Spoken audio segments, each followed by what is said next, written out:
Consideremos hoy, hermanos, el tema de la naturaleza de la unión íntima de los creyentes con Cristo.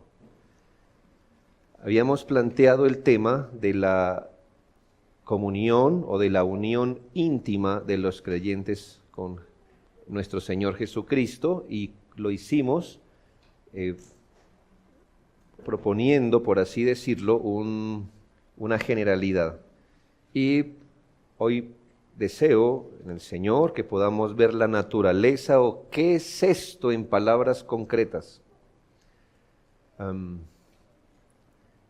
A veces los predicadores cometemos este error y es asumir que todos están al tanto de las palabras que usamos. Recuerdo que una vez prediqué como por una hora acerca de la caída. Y al último una persona se acercó y dijo, ¿exactamente a qué se refiere con la caída? Y creo que en su caso perdí una hora y porque asumí que todos estábamos al tanto de qué es la caída. Uno asume que las personas están pensando en la caída del hombre, en el pecado en el Edén, pero eso es lo que se asume. Entonces, hermanos, cuando hablamos, yo creo que para todos nosotros, y más si se militó anteriormente en otra interpretación, la palabra tener comunión íntima con Cristo era común. Intimidad con el Señor. Una relación íntima y personal. Y eso se volvió una frase, pero si nos hubieran preguntado, ¿qué es eso exactamente? Nos hubieran puesto en apuros en tratar de definir en asuntos concretos qué es tener intimidad o desarrollar una comunión íntima con Cristo, o tener una comunión íntima. Y entonces hoy el sermón será la naturaleza, o qué es eso de la unión íntima de los creyentes con Cristo, en palabras concretas. ¿Cómo definiríamos, cómo nosotros pudiéramos entender si hemos dicho, hermanos, que Cristo en la cruz hizo provisión no solo para nuestra salvación, sino para que pudiéramos tener una comunión íntima con Cristo? ¿Qué es esto? Habíamos reconocido, hermanos, que en muchos casos verdaderos creyentes que con todo su corazón y buena voluntad siguen a Cristo, encuentran tropiezo en seguirle de una manera más íntima, práctica, afectiva y gozosa posible. Muchos creyentes se han ocupado con seriedad por seguir al Salvador en los términos de la fe, el yugo de la obediencia y los sufrimientos inherentes a ser sus discípulos, lo que dijimos que era la cruz. Estos creyentes están andando con pie firme su vida cristiana, buscando la gloria y la inmortalidad por Jesucristo. Gloria a Dios por eso. Sin embargo, lo hacen o lo han hecho sin experimentar ese grado más alto de familiaridad con Él. Ese grado más entrañable, más profundo y afectuoso con el Señor. No conocen como una experiencia permanente lo que es seguir a Cristo llenos de gozo y deleite en Él. No conocen lo que es seguirle con mayor certeza y más solaz por su fe en Él. Probablemente al enfocar su discipulado en su responsabilidad cristiana, lo que es muy bueno, no les ha permitido dimensionar que no necesariamente su seguimiento responsable a Cristo debe excluir la búsqueda de mayores grados de intimidad o una comunión más profunda con Cristo o dimensiones más conscientes, tratos más cercanos, más cálidos, más amorosos y deleitosos en Cristo por su Espíritu. Ya que Dios en Jesucristo hizo también provisión para que lo pudiéramos seguir con fidelidad y además nuestro discipulado cristiano fuera llevado a cabo en una atmósfera más clara, donde hay más luz, certeza, donde hay más confianza y disfrute en su amor. Esto, hermanos, debería animarnos a buscar ese tipo de intimidad con Cristo. Saber que como creyentes tenemos garantía bíblica para perseguir ese objetivo. Y ya vimos por qué, por la manera en la que el Señor Jesucristo se ha revelado como Padre, esposo, amigo, hermano, por la simpatía que según las Escrituras Cristo muestra hacia su pueblo y por las claras alusiones a que Él desea una relación íntima con nosotros. Todo esto debería estimularnos, hermanos, para estirarnos a ver si alcanzamos esta meta. Ya que el término comunión íntima o unión íntima con Cristo puede caer en terreno subjetivo, vamos a considerar su naturaleza. Esto es, ¿qué es eso? ¿De qué se trata? ¿Qué es esto de tener una comunión íntima con Cristo y cómo definirla de una manera más concreta?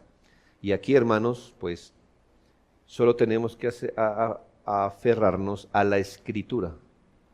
Entonces yo le pudiera aquí cambiar el tono al sermón y decirle, le voy a decir que es tener una comunión íntima con Dios. Cuando usted ore, debe llorar. Porque eso significa que usted siente lo que ora. Y así usted desarrolla una comunión, ¿verdad? Entonces usted diría, sí, qué emotivo es eso. Cuando cante, debería estar exuberante. Porque eso significa, ¿me hago entender? Pero entonces usted haría bien en decir, susténtemelo con la Escritura. Y se daría cuenta que yo le empalagué con un chicle, porque no hay nada más pegajoso que un chicle bien pegado. Y usted no se puede deshacer de lo que yo le enseñé, está empalagado. Pero al fin y al cabo, se quedó usted sin una comunión o relación íntima con Cristo. Así que, hermanos, lo que le voy a decir, nada es espectacular, nada que no haya leído en la Escritura, pero preste atención, hermanos, y como le digo, muchos creyentes han sabido cómo militar en Cristo, siendo muy responsables y siendo cumplidores del deber, pero sin experimentar este tipo de unión. Lo primero que incluye, no es una cosa o la otra, pero lo primero que incluye esta unión o comunión íntima con Cristo es una comprensión recíproca por la fe de la relación con Cristo. Una comprensión que va en dos vías. Pues es una comprensión de fe de la relación que tenemos con Cristo. Una relación, esa relación es comprender, pero es una comprensión de fe del tipo de relación que ahora tenemos con Cristo. Hemos reiterado, hermanos, que el único vínculo de nuestra unión con Cristo en su aspecto experimental es nuestra fe. Es solo por medio de la fe, fe en Cristo, fe en su palabra, es solo por medio de la fe que los creyentes entendemos las realidades espirituales que de otro modo quedarían veladas para el alma. Porque el no creyente no puede entender, o porque no puede ver a Cristo como Él se revela en su palabra, si también sabe leer. ¿Qué le falta al no creyente para que él pueda ver las glorias de Cristo, por ejemplo? Para que él pueda entender qué es el Evangelio. ¿Qué le falta? La fe. Porque por fe entendemos, dice la Biblia, es por la fe que entendemos las realidades espirituales que de otro modo quedarían veladas al alma. Si esto es verdad, que lo es, entonces el crecimiento en la fe nos va a permitir comprender de mayor manera la relación que tenemos con Cristo. No solamente la relación que tenemos nosotros con Cristo, sino la relación nueva que Cristo tiene con nosotros. Y esto solo se entiende, hermanos, por la fe. Es solo por la fe, por ejemplo, que tenemos certeza de salvación y de su amor. Gálatas 2:20 lo afirma: vivo en la fe del Hijo de Dios, el cual me amó y se entregó a sí mismo por mí. En otras palabras, el apóstol dice que su vida se desarrolla en el ámbito de la fe, de la fe en Cristo, y eso le da certeza de que Él está en su amor y que Cristo se entregó por él.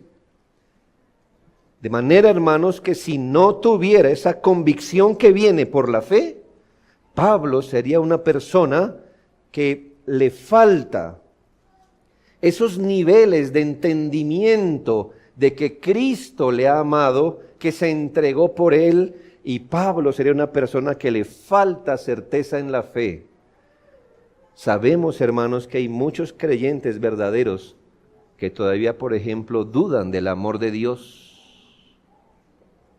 Dudan del amor de Dios. Y en cada prueba se la pasan preguntando, ¿verdad? O cuestionando si ellos están en el amor de Dios. Y en casos extremos, creyentes dudan hasta de su propia salvación, si es que están acaso en Cristo. ¿Qué dice el apóstol? Vivo en la fe del Hijo de Dios, el cual me amó y se entregó a sí mismo por mí. Entonces, hermanos, la fe en la primera conversión nos acercó a Cristo y nos permitió verle.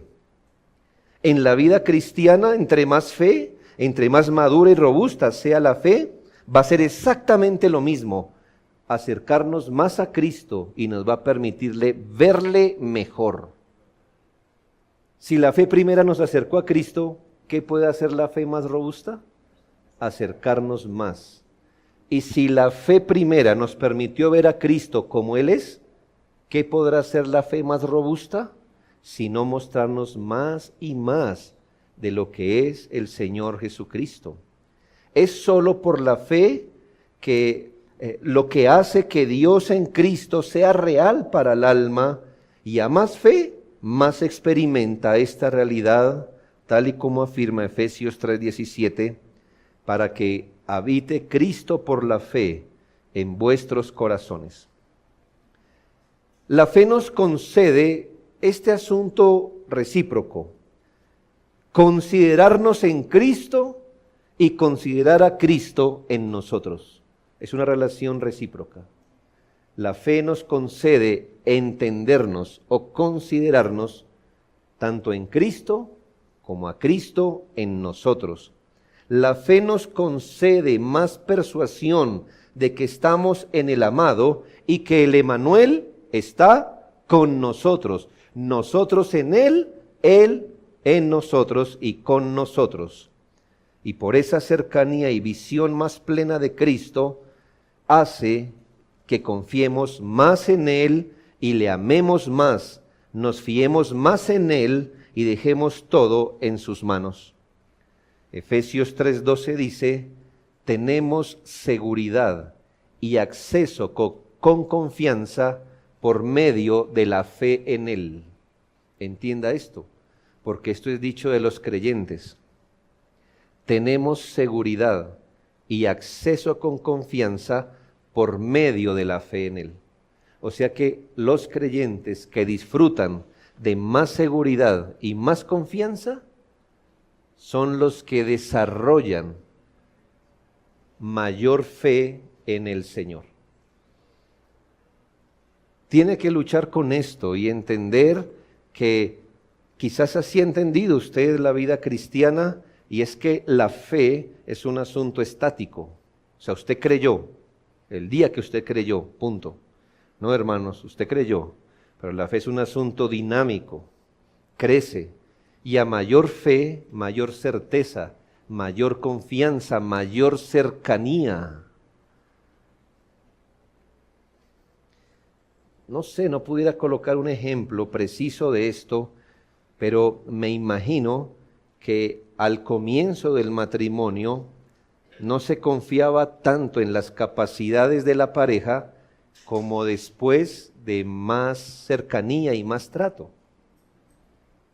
Porque entre más usted conoce, ahora puede confiar aún más, y me imagino que 1000 veces más alto es lo que se experimenta en Cristo. Algunos dirán, pero esto es lo que experimenta todo cristiano, Y uno diría hasta cierto punto, pero en verdad son pocos los creyentes que desarrollan una visión precisa de lo que hoy son y tienen en Cristo. Son pocos más bien los creyentes que desarrollan una visión adecuada de lo que son en Cristo y de lo que tienen en Cristo, es decir, su posición en Cristo y de lo que Cristo es para ellos. Realmente son pocos los que en la práctica ejercitan su fe para verse en Cristo y para ver a Cristo en ellos. Muchos hermanos son los que no han madurado en comprenderse, entenderse, dimensionarse por la fe en su nuevo estatus, comunión y realidad. En Lucas 9:55 el Señor reprendió a sus discípulos así: vosotros no sabéis de qué espíritu sois, como diciéndoles a ellos que no habían entendido lo que ahora eran. Y esto fue una reprensión. Ustedes como que están desubicados, no han caído en cuenta, claro, por la fe, de quiénes son ahora, y por eso andan pidiendo este tipo de cosas. También el Señor los reprendió por ser hombres de poca fe, muchas veces. Mateo 8:26 es una de ellas. ¿Por qué? Por dudar. ¿Por qué el Señor hace ese tipo de reclamo a los discípulos? Porque pese a ser discípulos, todavía, hermanos, hay dudas. Los discípulos tenían que seguir progresando en su entendimiento espiritual de Él para mayor fe en Él. Si un discípulo no entiende lo que ahora es en Cristo y lo que Cristo es para él, perderá muchos privilegios de la intimidad. Le pongo un ejemplo, hermano. Si usted no conoce al hermano Pedro, si usted no lo conoce, no va a saber que él es un hombre muy generoso. Y entonces, hermanos, usted se va a perder mucho de lo que el hermano Pedro puede hacer por usted. Porque los que lo conocemos sabemos que es un hermano muy generoso, que si usted le dice, hermano, me regala un café, él le regala la libra. Pero eso, ¿quién lo conoce? El que se acerca a él. Y ahora entiendo yo algo, hermanos, ¿por qué algunos de ustedes no reciben? ¿Por qué? Porque no piden. ¿Y por qué no piden? Porque no saben con quién están tratando. No saben que nuestro amigo es muy, muy generoso para nuestras propias almas. Él en nosotros, nosotros en Él. Si un discípulo no entiende lo que ahora es en Cristo y lo que Cristo es para él, perderá muchos privilegios de la intimidad. Entonces, de forma concreta, experimentar aquella unión íntima con Cristo significa comprender por medio de la fe su participación en Cristo y la relación que Cristo tiene con uno. Ahí empieza todo, hermano, porque todo en la vida cristiana es por la fe. Segundo, tener una comunión íntima con Cristo es tener un conocimiento creciente de Dios en Cristo. Es tener un conocimiento creciente de Dios en Cristo. Creo que no decimos nada extraño cuando decimos que la intimidad es producto directo de más conocimiento, más intimidad. La íntima comunión con Cristo es directamente proporcional al grado de conocimiento espiritual que se tenga de Él. Otra vez, la íntima comunión con Cristo es directamente proporcional al grado de conocimiento espiritual que se tenga de Él. Esto es, que a mayor entendimiento espiritual, más cercanía se tendrá con el Señor, pues la intimidad presupone de por sí el conocimiento. Y hablo, hermanos, del conocimiento espiritual para diferenciarlo del mero conocimiento teórico o intelectual de él. El conocimiento espiritual de Dios en Cristo consta de tres asuntos. El conocimiento espiritual del que le estoy hablando, que va más allá del teórico, consta de tres asuntos. Primero, de un conocimiento proposicional de Cristo, es decir, un conocimiento que viene a través de doctrinas, de verdades, de enunciados, de artículos de fe y que nos es necesario aprender. Este conocimiento de Cristo debe ser un conocimiento en primera medida proposicional. Aléjese de esta frase: Dios no es religión, es relación. ¡Uy, qué cosa tan horrible! En verdad, porque si usted no puede definir proposicionalmente su fe es subjetiva.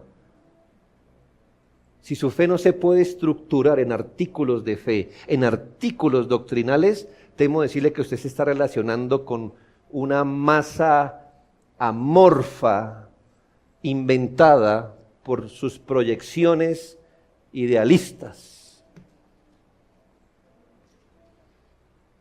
Nuestra fe se puede definir en proposiciones.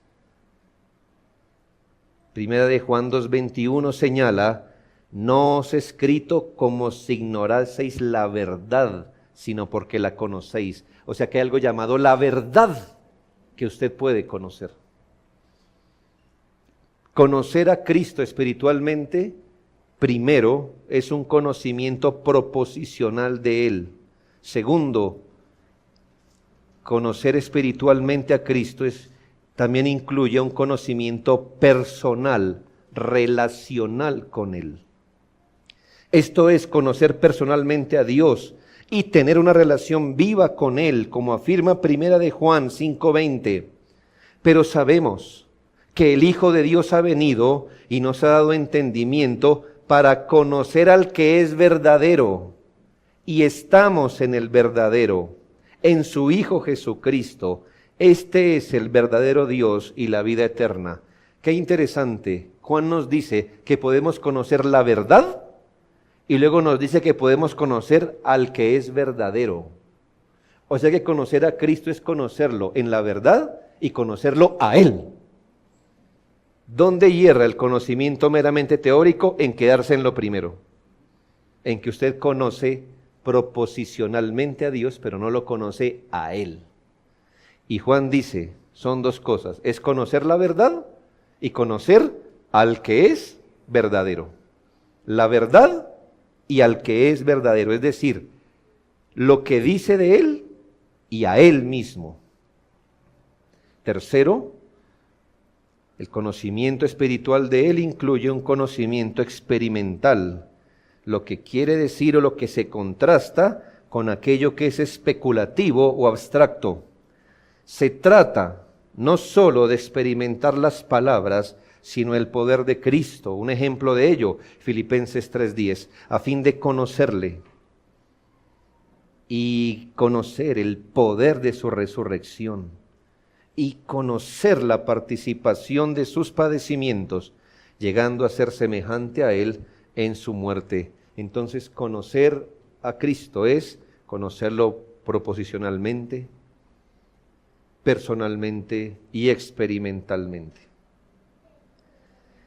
Entre más progrese nuestro conocimiento o entendimiento espiritual de Cristo, su persona y su obra, se genera más intimidad con Él.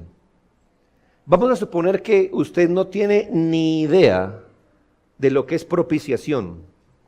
Entonces usted no va a poder entrar a la intimidad de Cristo sintiéndose seguro de que Cristo es propiciación también.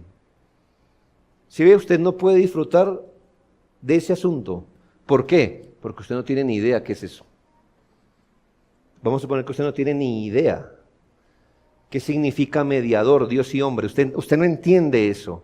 Entonces usted se va a empezar a relacionar con Cristo de la manera que lo conoce, pero usted no va a disfrutar de las riquezas que hay si logra entender espiritualmente que nuestro mediador es Dios y hombre a la vez. En la manera que usted conozca más a Cristo, obviamente se va a generar más intimidad con Él. Entonces, de forma concreta, ¿en qué consiste tener intimidad con Cristo? En conocerle con espíritu humilde ante la palabra de Dios, en una relación espiritual con Él, experimentando el poder de su vida en el alma. A más de este conocimiento espiritual y de fe, mayor cercanía, afecto, confianza y gozo en Él. Tercero, la comunión íntima de los creyentes con Cristo también incluye una sumisión pronta a su voluntad o a la voluntad de Cristo. Sumisión pronta a la voluntad de Dios. Concretamente, ¿qué es tener intimidad con Dios? Someternos prontamente a la voluntad del Señor. El mismo Señor nos señaló hacia su intimidad cuando nombró a sus discípulos sus amigos. Cuando Él nombró a sus discípulos sus amigos, les estaba señalando ese grado de intimidad que ellos pueden tener con Cristo. Pero ese grado de intimidad, de tener en Cristo un amigo más unido que un hermano, viene supeditado a esto. Juan 15, 14 y 15. Tener en Cristo un amigo viene supeditado a esto. Vosotros sois mis amigos si hacéis lo que yo os mando. ¿Hay intimidad? Sí. ¿Supeditada a qué? A hacer lo que Él ordena. Ya no os llamaré siervos, porque el siervo no sabe lo que hace su Señor, pero os he llamado amigos, porque todas las cosas que oí de mi Padre os las he dado a conocer. Este texto es maravilloso, porque nos habla del punto anterior y de este. ¿Dónde ve el punto anterior? Os he llamado amigos porque todas las cosas que oí de mi Padre os las he dado a conocer, porque no puede haber intimidad sin conocimiento. Por eso el Señor dice, yo soy íntimo del Padre. El Padre se ha revelado a mí, el Padre ha revelado cosas a mí también. Y estas cosas se las he dado a conocer, por eso son mis amigos. Pero también dice, vosotros sois mis amigos si hacéis lo que yo os mando. Llegamos a ese punto de intimidad cuando sometemos nuestra voluntad a la suya. Entonces, a más presteza en someter nuestras vidas a la voluntad de Cristo, más intimidad con Él. Es muy obvio, hermanos. Todos nosotros, gracias al Señor, la mayoría, para la gloria del Señor, mantiene buenas relaciones en la iglesia. Y yo creo que en los diferentes tipos de relaciones, algunos nos hablamos muy específicamente, ¿verdad? Nos toca vocalizar bien para que nos entiendan.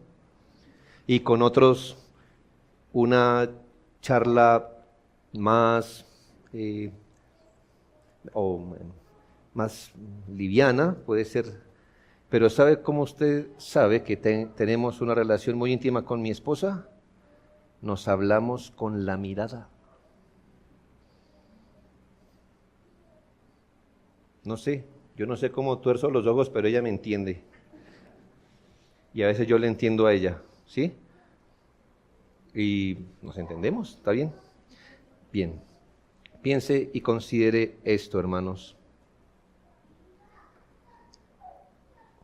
Usted sabe que tiene un grado de intimidad con Dios cuando Dios no tiene que usar con usted extensas y engorrosas explicaciones, intrincados argumentos, innumerables exhortaciones para que usted haga lo que ordena el Señor.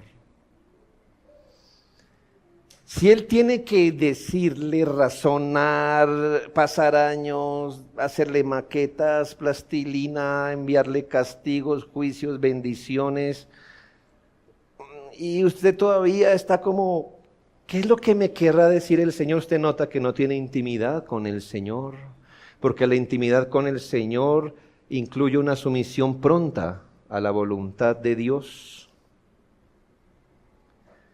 A más presteza en someter nuestras vidas a la voluntad de Cristo, más intimidad con Él. Esa voluntad suave, dócil, solícita a su voz, genera cercanía con Cristo. Por eso necesitamos orarle continuamente para que nos salve de tener voluntad propia. Los creyentes más íntimos con Cristo son aquellos que no requieren todos esos intrincados argumentos para por fin hacer lo que manda su Señor. Cuando el Señor le ordene saltar, querido hermano, usted no responda, ¿qué? ¿Saltar? O, ¿y si camino mejor, Señor? No. O ni pregunte, saltar, ¿eso en griego qué palabra es? Hermano, cuando el Señor ordene saltar, usted diga, ¿qué tan alto, Señor? No más. Aquel que desarrolla más intimidad con Cristo carga permanentemente esta consigna en su corazón. El hacer tu voluntad, Dios mío, me ha agradado y tu ley está en medio de mi corazón. Salmo 48. Concretamente, la intimidad con Cristo incluye una subordinación solícita a la voluntad de Cristo. ¿Ya nota que no todos tienen intimidad? Porque no todos son prestos y solícitos. ¿Usted es amigo de Él? Si hace lo que Él ordena. Cuarto, la intimidad de los creyentes con Cristo incluye seguir a Cristo de forma transparente y honesta. De forma transparente y honesta. Eso está incluido ahí. Esto significa, hermanos, que nuestra comunión con Dios en Cristo debe desarrollarse en una atmósfera clara y transparente de santidad, de piedad, de lealtad y honestidad. Suena muy obvio, hermanos, pero en la práctica suele no pasar así. Si ha de tenerse una comunión cercana con Dios, debe darse en la luz, donde no hay compromisos con el pecado, ni pretensiones carnales, ni insinceridad, donde se renuncien a las cosas oscuras, a la deshonestidad, donde nada se oculte al Señor o se reserve para sí mismo. Primera de Juan 1, 5, 6 dice, Dios es luz, parta de ahí, Dios es luz, y no hay ningunas tinieblas en él. ¿De qué está hablando? ¿Qué son tinieblas en este texto? Obviamente pecado. Dios es santo y en él no hay pecado. Si decimos que tenemos comunión con él y andamos en tinieblas, mentimos y no practicamos la verdad. El creyente ha entrado en la comunión con aquel que es luz, y si se ha de preservar la verdadera comunión, debe haber apertura y autenticidad de parte del creyente hacia Dios. El creyente no debe ser insincero. Ve, hermano, en la vida cristiana hay cosas feas, pero se perdonan, digamos, se toleran. En Cristo usted puede ser torpe, infantil, débil, y todavía todo eso lo mantiene en un marco de misericordia.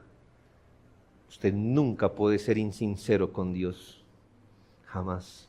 Usted nunca puede ser deshonesto con Dios.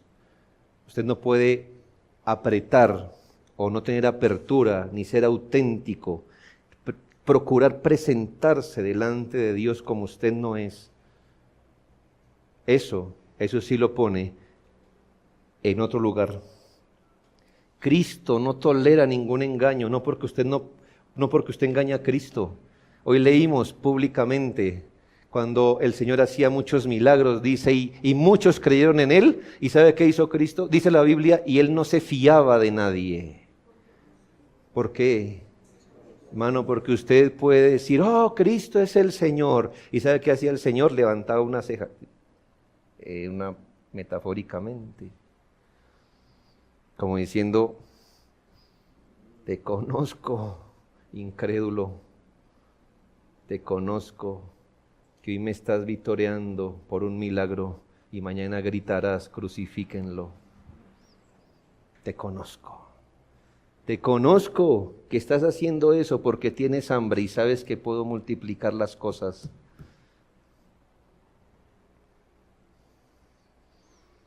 Intimidad con el Señor significa, hermanos, desarrollar una comunión con Él en la luz, es decir, lo más sincero, lo más abierto posible, auténtico, porque Él no tolerará ningún engaño. Pues, hermanos, si le negaremos, Él también nos negará. Aún en el caso que se presente pecado, la comunión íntima con Cristo incluye la confesión abierta y honesta. Cuando usted no tiene intimidad con una persona y algo pasa, confesar el delito se vuelve difícil. Cuando hay intimidad, hermanos, vamos a suponer que mi esposa rompió un plato. ¿Usted cree que ella teme decírmelo? Aún si chocara el carro, menos mal no maneja, pero vamos a poner, si chocara el carro, yo estoy seguro que ella no lo taparía. ¿Por qué, hermanos? Que la conozco. Aún yo creo que con su cara diría, ¿qué pasó? Dímelo ahora. ¿No es así, hermanos? Bien. Hermanos, aun cuando pequemos, la intimidad con Cristo se manifiesta en lo auténtico que somos, en lo transparentes, en la oración transparente, honesta, clara, la confesión abierta, el arrepentimiento completo. Procurar tener intimidad en la comunión con Cristo mientras ocultamos tras las espaldas algunas tinieblas o apretamos con fuerza algunos reductos de maldad, alejan la intimidad. En el Salmo 62:8 dijo el salmista, derramad delante de Él vuestro corazón. Quien tiene comunión íntima con Cristo anda con la consigna de Elías y luego de Eliseo, vive Jehová de los ejércitos en cuya presencia estoy. Para Elías y Eliseo no estaban en la presencia de Dios en el templo solamente, se llevaban la presencia de Dios consigo. Qué lindo es vivir con esa consigna, que aún usted en sus tiempos de esparcimiento, estoy jugando fútbol en presencia de Dios también. Porque ¿a dónde puedo ir y esconderme? Estoy presentando un examen en presencia de Dios. En presencia de Dios. Estoy haciendo este negocio. Me paró el policía de tránsito. Esa conversación está en presencia de Dios. Jehová Dios, en cuya presencia estoy. ¿Saca el billete para sobornar? No, ¿verdad? ¿Por qué? Está Jehová de los ejércitos. Los muchachos que le ocultan cosas a sus padres pueden salir exitosos en esa empresa, pero jamás de Dios. Y Dios tiene, vea, un telefonito rojo directo para los papás. Ese teléfono Dios nos lo dio cuando somos papás. Así. Usted es papá y Dios, así con eso, tome su teléfono, no sé cómo llamarle, invasivo, directo, no sé. Pero no hay nada en la tierra que un hijo haga que hoy o mañana el papá no se entere. Es la ley que Dios puso. Bueno, hermano, no hay nada que usted haga donde el Señor no esté ahí. Y el que tiene intimidad con el Señor vive así y le gusta. le gusta. Quinto, hermanos, la relación íntima con el Señor, además, es tener apertura de corazón a Cristo en todos sus tratos. Apertura del corazón a Cristo en todos sus tratos. Hablamos que no puede haber una comunión íntima con Cristo sin una rendición total y disposición a que su obra se haga en nosotros. No puede haber una comunión íntima con Cristo sin una rendición total y disposición a que su obra se haga en nosotros. Si estamos progresando en el conocimiento de Cristo, sabremos que Él vino a salvar a su pueblo de sus pecados, que se comprometió a redimirnos de toda iniquidad y purificar para sí un pueblo propio, celoso de buenas obras. Y para cumplir ese propósito de salvar a su pueblo de sus pecados, de redimirnos de toda iniquidad, de purificar para sí un pueblo propio, celoso de buenas obras, Cristo tiene a la mano su palabra, su espíritu, su mundo, su poder, su autoridad, de manera que puede asegurar que la obra que ha empezado en uno la culminará. Creyentes son a veces resistentes, sea a lo que dice su palabra, a los tratos del Espíritu, a las pruebas, a sus ejercicios soberanos y más, hasta que no haya una rendición total a Cristo en todos sus tratos, no hay intimidad con Dios. Si usted es todavía el que controvierte en el corazón a Dios, no va a conocer la intimidad de Dios. No va a conocer la intimidad. Si usted allá donde nadie más ve, usted allí tiene conflicto con lo que Dios ordena, o lo que Dios ha dispuesto, o con las pruebas que ordena, o con los ejercicios soberanos. Si usted tiene un conflicto, usted jamás podrá ser íntimo de Cristo. ¿Cómo por qué? ¿Por qué sería íntimo de una persona en la cual usted no confía de su buena fe? Usted debe confiar en su buena fe, por decirlo de alguna manera. No es la palabra, pero si usted lo está mirando todavía a Dios con sospecha de por qué le envía esto, de que si no era mejor esto que lo otro, ¿cómo por qué quiere entrar en la intimidad con Él? Es ilógico. La intimidad con el Señor incluye apertura del corazón a Cristo en todos sus tratos. A nivel de lo práctico, la intimidad con Cristo incluye andar con la consigna sincera de Jehová es, haga lo que bien le pareciere. ¿Y sabe quién dijo eso, hermano? Un papá al que Dios le dijo, le voy a matar sus 2 hijos. Y el que dijo, pero es que los hijos de él son peores. Todos pecan. ¿Y porque a mí sí, verdad? No. ¿Qué dijo el hombre? Sus hijos pecaron, tomaré sus vidas. Jehová es, haga lo que bien le parece, porque si Dios dice los tomo, Dios nunca castigará a un justo. Es decir, traerá juicio a un justo. Entonces, ¿qué dijo este papá? Si Dios dijo que ellos deberían morir, es porque lo merecen. ¿Sí ve? No hay controversia, hermanos. No hay controversia en el alma. La palabra de Dios es clara en preguntar, ¿andarán 2 juntos si no estuvieren de acuerdo? Respuesta, no andarán juntos. Si un creyente no está de acuerdo con los propósitos divinos, si un creyente no está de acuerdo con la palabra de Dios, con los apremios del Espíritu, si un creyente no está de acuerdo con las pedagogías o los medios de gracia, no podrá desarrollar intimidad con Él. Es el creyente abierto al Señor y sus tratos, rendido completamente a Él, dispuesto a que su obra se haga en Él, el que desarrolla mayor intimidad con el Señor.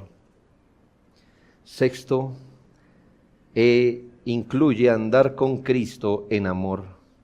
Es cierto que los creyentes seguimos a Cristo con un robusto sentido del deber. Qué bueno, fortalezca ese robusto sentido del deber. Somos soldados, hermano, del mayor capitán. Así que debemos seguir a Cristo con un robusto sentido del deber. Seguimos a Cristo estando sumisos a su dirección.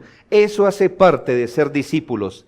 Pero el creyente más íntimo en Cristo es aquel cuyo seguimiento a Cristo está impulsado por un robusto afecto de amor. El deber, mire, 10 sobre 10.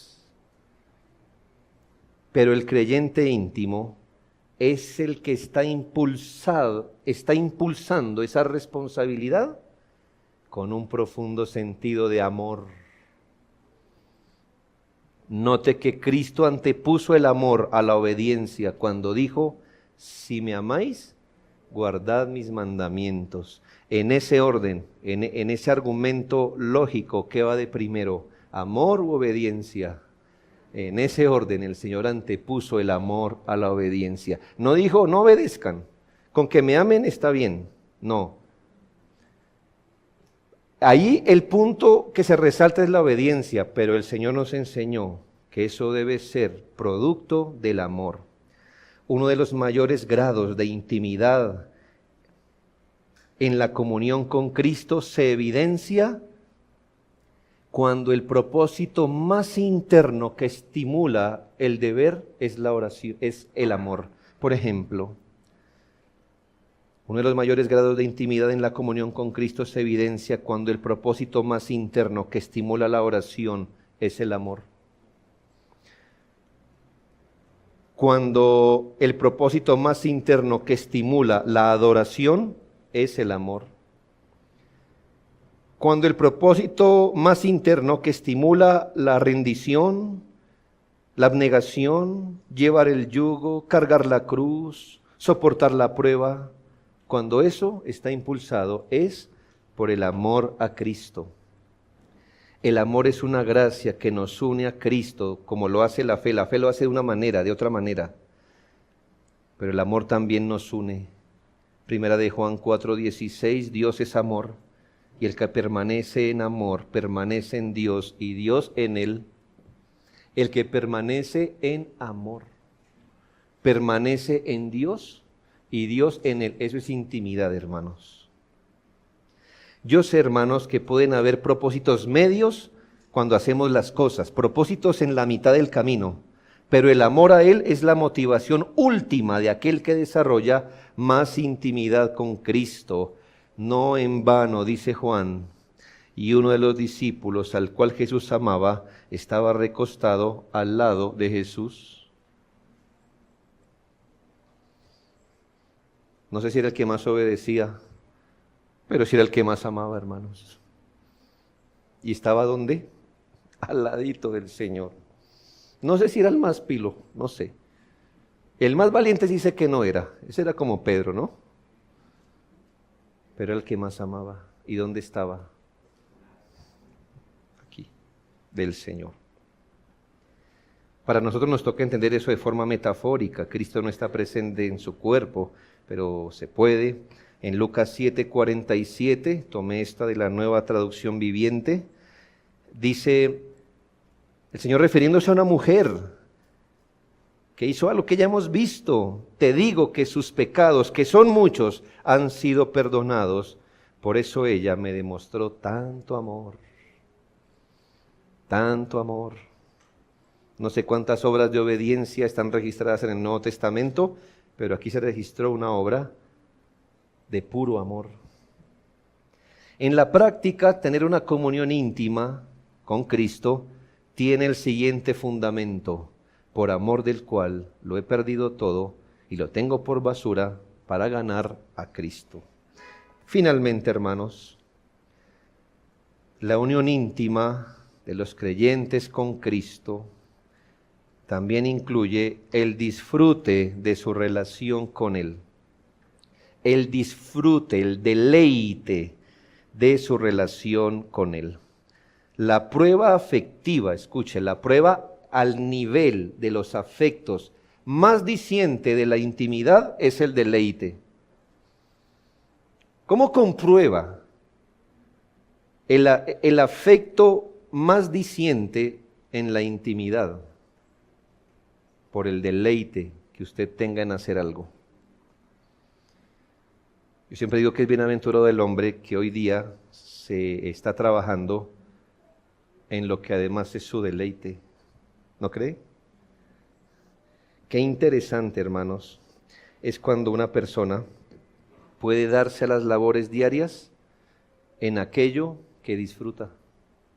En aquello que disfruta. Usted dice, no es mi caso. Pues, ¿qué queremos en un mundo caído, hermanos? Busque el deleite o busque algo deleitoso. O si no, hermanos, va a pasar, alguien dice que la tercera parte de su vida, si no es más, trabajando. Entonces mejor que le haya deleite, hermano. O si no, toda su vida será una miseria. Entonces, si no tiene deleite en el trabajo, diga, Señor, concédeme deleite en esto, que sea un poquito, una medida, ¿ya? Pero hermanos, en Cristo, hermanos, la prueba más afectiva, más diciente de la intimidad es el deleite, por lo que quien progresa en la intimidad con Cristo, sabe, hermano, le sigue con gozo, con alegría y deleite. A este hermano y a esta hermana le gusta seguir a Cristo y se lo disfruta. Le gusta, tiene gozo en esto. Por eso, cuando un creyente se le ve obedecer, como arrastrando los pies, como con la cabeza baja, uno dice, este se está portando más como esclavo que como hijo. Más como esclavo que como hijo. En Primera de Pedro 1:8 se integra de manera maravillosa amor y deleite, porque ambas cosas deben ir juntas. Ambas cosas deben ir juntas. Pues hablando de Cristo dice, a quien amáis sin haberle visto. Entonces mire lo que hay primero. Amor, a quien amáis. Cristo no solo debe ser obedecido, debe ser amado. A quien amáis sin haberle visto. En quien creyendo, ahí está la fe de que hablamos en un comienzo. En quien creyendo, aunque ahora no lo veáis, ¿qué? Os alegráis, ¿cómo? Con gozo inefable y glorioso. ¿Sí, hermano, que el amor, la fe no excluyen el deleite? Se me hace que hay verdaderos creyentes que excluyeron el deleite en su vida de Cristo. Un cónyuge puede ser cumplidor de sus deberes, pero muestra su voluntariedad, mayor lealtad y amor cuando se deleita en el amor. El Señor le dijo a sus discípulos, os he dicho esto para que mi gozo esté en vosotros y vuestro gozo sea colmado o sea cumplido. Fíjense estas dimensiones que el Señor nos enseñó a seguirle. Os he dicho esto, es decir, les he enseñado para que mi gozo, el gozo que yo tengo. ¿A usted le parece que a Cristo le faltó gozo al hacer su obra? No, dice la Biblia, por el gozo puesto delante de Él, sufrió la cruz. Él no dijo, ay, la cruz, hay que jartar a esta gente. Hermano, por el gozo puesto delante de Él, sufrió la cruz. La cruz era el trago amargo, pero delante de Él había gozo. Gozo puesto delante de Él, sufrió la cruz. Y por eso menospreció el oprobio. A Cristo no le faltó gozo, para que mi gozo esté en vosotros. Y estando mi gozo en ustedes, su gozo sea entonces completo. El Señor no quiere discípulos a regañadientes. El Señor detesta al discípulo obligado. El discípulo que dijo, preferiría estar aquí en otra cosa menos siguiéndole. ¿Sabe? Si es su caso, el Señor no tiene una promoción de 2 discípulos por 1. Vaya y piense más bien de quién es el privilegio.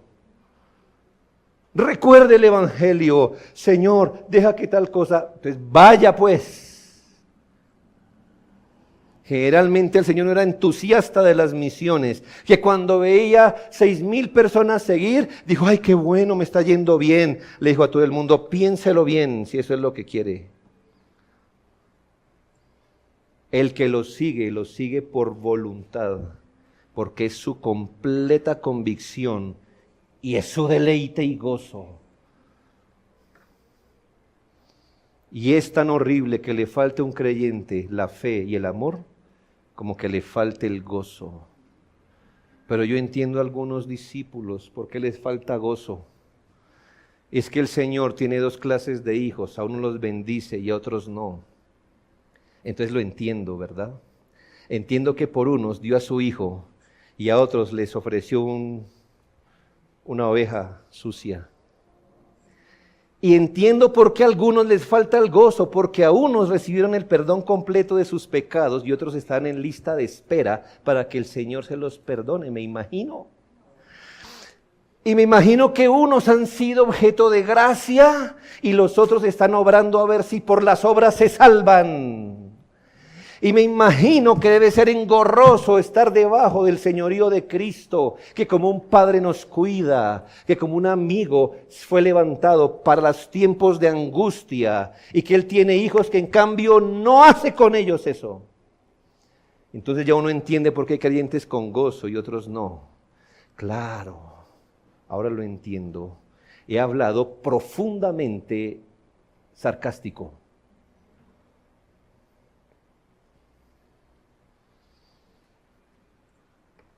Porque por todos Cristo se dio en su amor.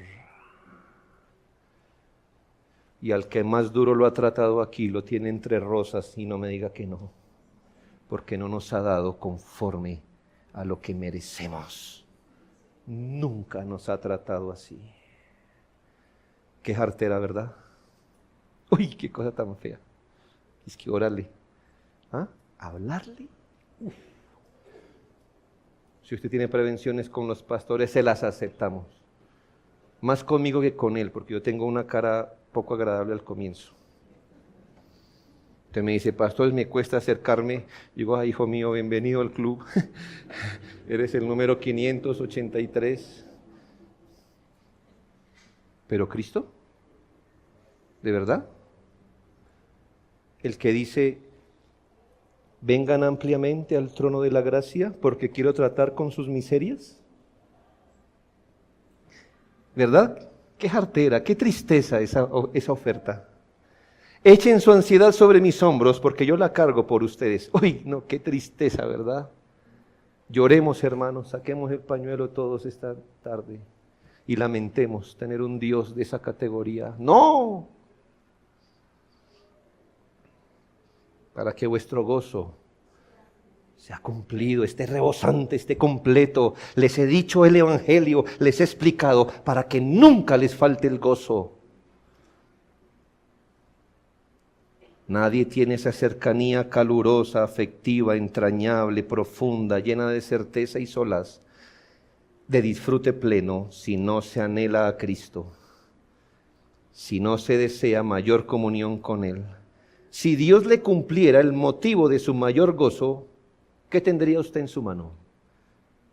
Yo le digo esta mañana, si hoy día, hoy, el Señor le cumpliera el mayor motivo de su gozo, temo que muchos de ustedes irían para la casa en carro, con un apartamento, con un buen trabajo, sin Cristo.